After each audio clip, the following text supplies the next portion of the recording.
नमस्कार, Chanakya IAS academy के daily current affair session में आपका स्वागत है। आज है 27 नवंबर और 27 नवंबर से जितने भी महत्वपूर्ण प्रश्न बनते हैं हम उन पर चर्चा करेंगे। हमारा आज का पहला प्रश्न है, निम्नलिखित में से कौन बीबीसी की 100 महिलाओं की सूची का हिस्सा नहीं है? हरमनप्रीत कौर, आरती कुमार राव, जया बच्चन या फिर इनमें से कोई नहीं। तो अभी हाल ही में जारी बीबीसी द्वारा 100 महिलाओं की सूची का हिस्सा नहीं है Jaya Bachchan. British broadcasting corporation यानी बीबीसी ने हाल ही में 2023 के लिए बीबीसी 100 महिलाओं की सूची के अपने 11वें संस्करण का अनावरण किया, जिसमें दुनिया भर के विभिन्न क्षेत्रों की प्रेरक और प्रभावशाली महिलाएं शामिल हैं। बीबीसी 100 महिला 2023, जिसमें 4 भारतीय महिलाएं शामिल हैं, अभिनेत्री दिया मिर्जा, क्रिकेटर हरमनप्रीत कौर, फोटोग्राफर आरती कुमार राव और तिब्बती बौद्ध नन जेतसुनमा तेंजिन पालमो। तीनों प्रारूपों में भारतीय महिला राष्ट्रीय क्रिकेट टीम की कप्तान हरमनप्रीत कौर को मनोरंजन और खेल श्रेणी में मान्यता दी गई है। हमारा अगला प्रश्न देखेंगे, हाल ही में दुनिया के पहले 3D प्रिंटेड मंदिर का उद्घाटन कहां हुआ है? तेलंगाना, कर्नाटक, केरल या फिर आंध्र प्रदेश। तो अभी हाल ही में तेलंगाना में दुनिया के पहले 3D प्रिंटेड मंदिर का उद्घाटन हुआ है। तेलंगाना ने दुनिया के पहले 3D मुद्रित मंदिर का अनावरण किया है, जो सिद्दीपेट जिले के बुरुगुपल्ली में स्थित एक अभूतपूर्व संरचना है। यह मंदिर 4000 वर्ग फुट में फैला है और 30.55 फुट की ऊंचाई पर है। इसमें 3 अलग अलग भाग शामिल हैं। प्रत्येक भाग एक अलग देवता को समर्पित है। भगवान गणेश के लिए मोदक, भगवान शंकर के लिए चौकोर शिवालय एवं देवी पार्वती के लिए कमल के आकार का अभ्यारण्य बनाया गया है।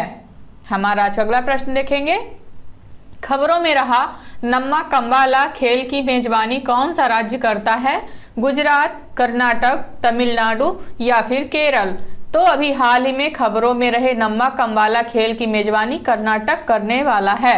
यह बेंगलुरु के केंद्र में कंबाला की उद्घाटन घटना का प्रतीक है।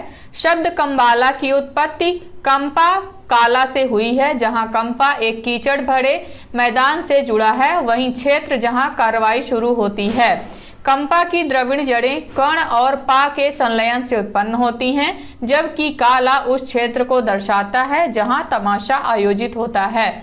हमारा अगला प्रश्न देखेंगे, सीनियर नेशनल स्क्वैश चैंपियनशिप जीतने वाले सबसे कम उम्र के खिलाड़ी कौन बने हैं?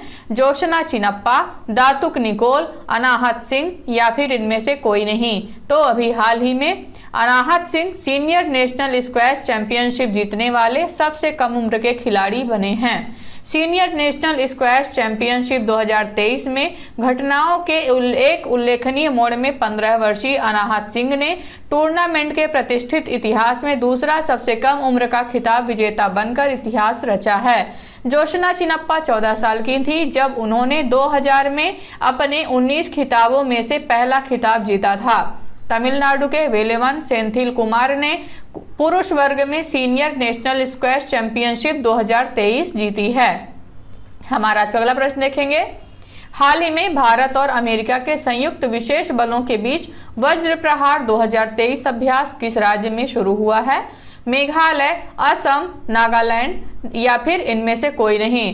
तो अभी हाल ही में भारत और अमेरिका के बीच वज्र प्रहार मेघालय में आयोजित किया गया है। भारत और अमेरिका के संयुक्त विशेष बलों के बीच वज्र प्रहार 2023 का 14वां संस्करण मेघालय के संयुक्त प्रशिक्षण नोड उमरोई में शुरू हुआ है। इस अभ्यास में अमेरिकी विशेष बलों के फर्स्ट विशेष बल समूह के कर्मी और भारत के पूर्वी कमान के विशेष बल के कर्मी भाग ले रहे हैं।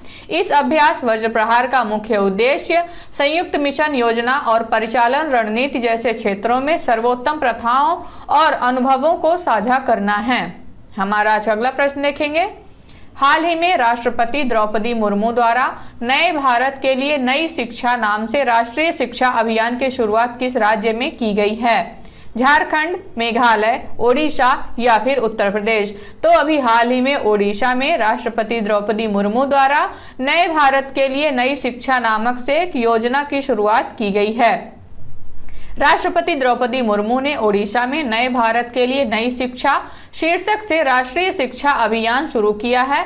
इसका आयोजन ब्रह्म कुमारी ईश्वरीय विश्वविद्यालय संबलपुर द्वारा किया जा रहा है। इस अभियान का मुख्य उद्देश्य मूल्यों को विकसित करना और बेहतर समाज के लिए छात्रों की चेतना को ऊपर उठाना है। हमारा आज का अगला प्रश्न देखेंगे। संयुक्त सैन्य अभ्यास आस्ट्रा हिंद 2023 भारत और किस देश के बीच आयोजित किया जा रहा है? ऑस्ट्रेलिया, अमेरिका, अफगानिस्तान या फिर इनमें से कोई नहीं। तो अभी हाल ही में संयुक्त सैन्य अभ्यास आस्ट्रा हिंद 2023 का आयोजन भारत और ऑस्ट्रेलिया के बीच किया जा रहा है। संयुक्त सैन्य अभ्यास आस्ट्रा हिंद 2023 भारत और ऑस्ट्रेलिया के सशस्त्र बलों के बीच आयोजित किया जा रहा है। आस्ट्रा हिंद 2023 के दूसरे संस्करण का आयोजन पर्थ, ऑस्ट्रेलिया में 22 नवंबर से 6 दिसंबर तक किया जा रहा है। संयुक्त सैन्य अभ्यास आस्ट्रा हिंद की शुरुआत साल 2022 में की गई थी। इसका पहला संस्करण महाजन, राजस्थान में आयोजित किया गया था। हमारा आज का अगला प्रश्न देखेंगे। हाल ही में जम्मू कश्मीर के किस जिले के केसर को जियोग्राफिकल इंडिकेशन का टैग दिया गया है? कठुआ, किश्तवाड़, पुंछ या फिर इनमें से कोई नहीं। तो अभी हाल ही में किश्तवाड़ जिले के केसर को जीआई टैग प्रदान किया गया है।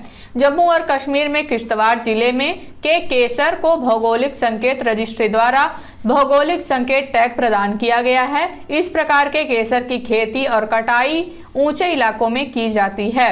केसर की प्रसिद्ध सबसे महंगी वैरायटी को कुमकुम के नाम से जाना जाता है। यह किश्तवाड़ जिले की प्रमुख नकदी फसल है। हमारा आज अगला प्रश्न देखेंगे। हाल ही में इंटरनेशनल एमी अवार्ड जीतने वाले पहले भारतीय कलाकार कौन बने हैं? पंकज त्रिपाठी, राजकुमार राव, वीरदास या फिर इनमें से कोई नहीं। कॉमिक अभिनेता वीरदास जो कि पहले एमी अवार्ड पाने वाले भारतीय बन गए हैं। कॉमिक अभिनेता वीरदास अपने Netflix stand up special Vir Das landing के लिए सर्वश्रेष्ठ कॉमेडी कैटेगरी में अंतर्राष्ट्रीय एमी पुरस्कार जीते हैं। वीरदास एमी अवार्ड जीतने वाले पहले भारतीय कलाकार बन गए हैं। 51वां इंटरनेशनल एमी अवार्ड्स अमेरिका के न्यूयॉर्क शहर में आयोजित किया गया।